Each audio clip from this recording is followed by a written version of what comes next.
आप अपने परिवार में भी न्याय नहीं कर पाए, बेटी और बहू में अंतर किया, तो आप फिर समाज के न्याय की बात क्या करेंगे?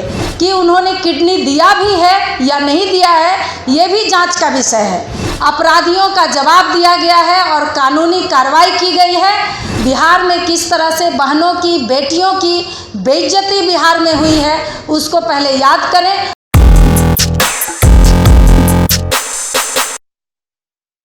नमस्कार, निष्कर्ष भारत देख रहे हैं आप और मैं शुभम कुमार स्वराज।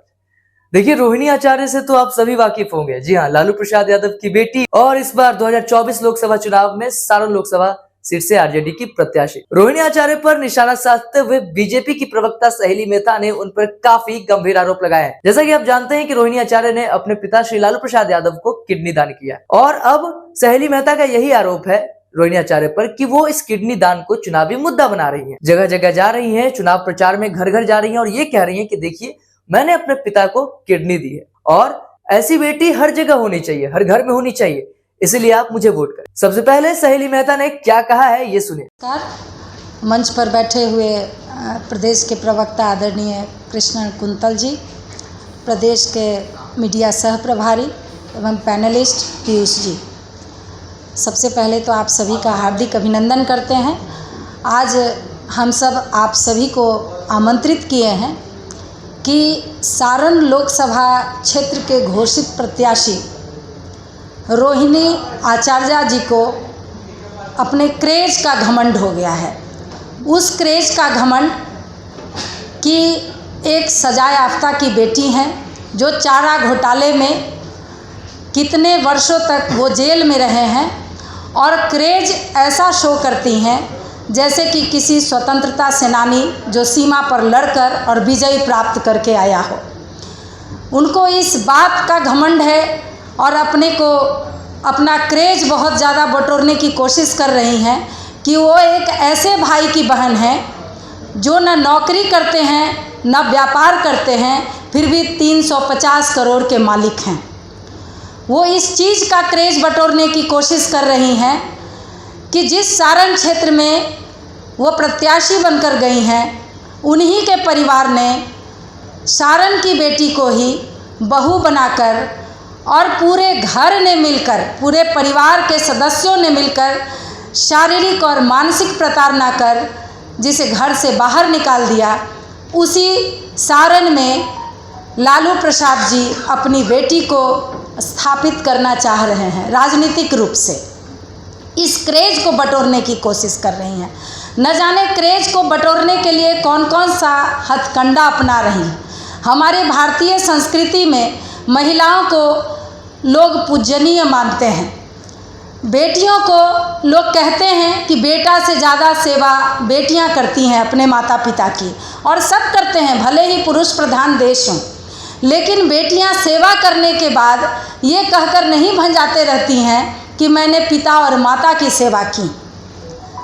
पिछले साल जिस तरह से रोहिणी आचार्य ने अपने पिता को किडनी दिया, जान बचाई, ईश्वर करे लालू प्रसाद जी स्वस्थ रहें, लेकिन जिस तरह से आज ये चुनावी मुद्दा बनाकर घर घर जाकर रोहिणी आचार्य कह रही हैं कि मैंने पिता को किडनी दिया है, आप हमें वोट कीजिए, मेरे जैसी बेटी सभी को होनी चाहिए, तो ये राजनीतिक हथकंडा जिस तरह से अपनाई हुई हैं, ये तो शक है कि उन्होंने किडनी दिया भी है या नहीं दिया है, ये भी जांच का विषय है।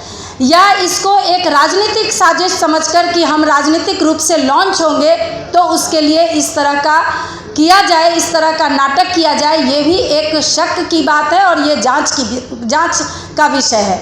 सिंगापुर से एक महिला आकर और बिहार के इस सरजमी पर आकर और चुनाव लड़ती है और वो बार बार जो बिहार एनडीए की सरकार जब से पिछले 17 साल से काम कर रहा है, बिहार का विकास कर रहा है, उस बिहार में जिसने महिला सशक्तिकरण को कहां से कहां तक पहुंचाया, वहां पर वो ये घोषणा कर रही हैं अपने क्षेत्र में कि महिलाओं की सुरक्षा करूंगी।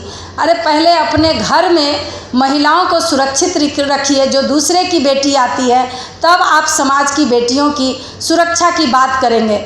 और जिस तरह से लालू प्रसाद जी को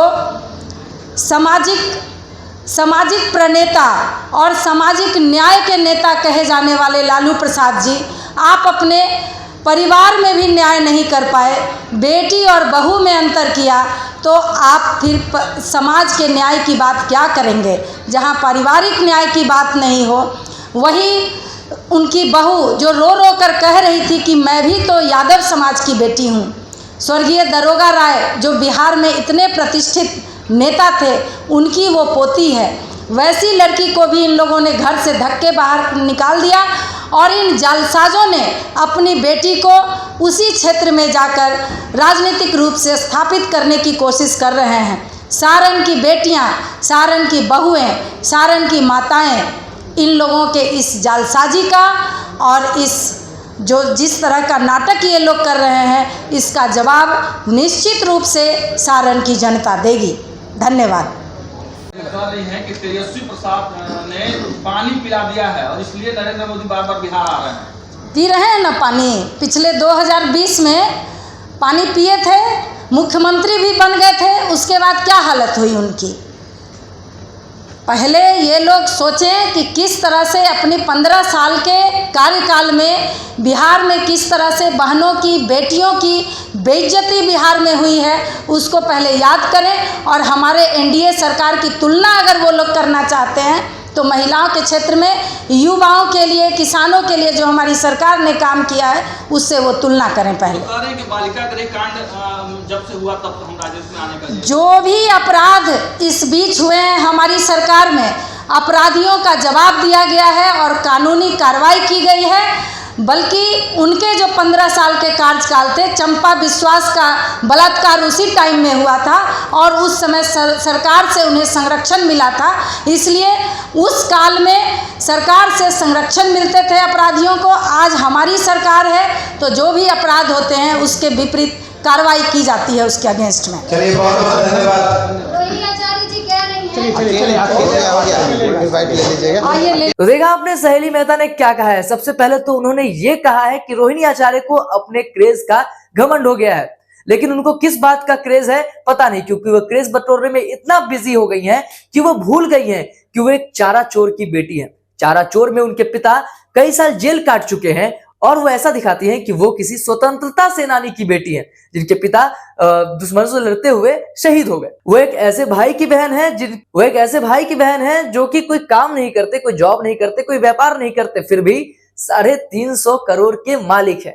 और सबसे बड़ी बात, रोहिणी आचार्य ये भूल रही हैं कि वो जिस परिवार की बेटी है, उसी परिवार में सारण की बेटी को अपने घर की बहू बनाकर मानसिक प्रताड़ना दी और फिर उसे घर से बाहर निकाल दी। तो ये तमाम आरोप सहेली मेहता ने रोहिणी आचार्य पर लगाया है और इस तरीके से उन्होंने रोहिणी आचार्य पर निशाना साधा है। खैर, आपकी क्या राय है कमेंट में जरूर बताओ। और साथ साथ ये भी कह दिया कि रोहिणी आचार्य ने अपने पिता को किडनी दी है या नहीं दी है, ये भी एक संशय का विषय है, यानी कि ये भी एक मिस्ट्री है।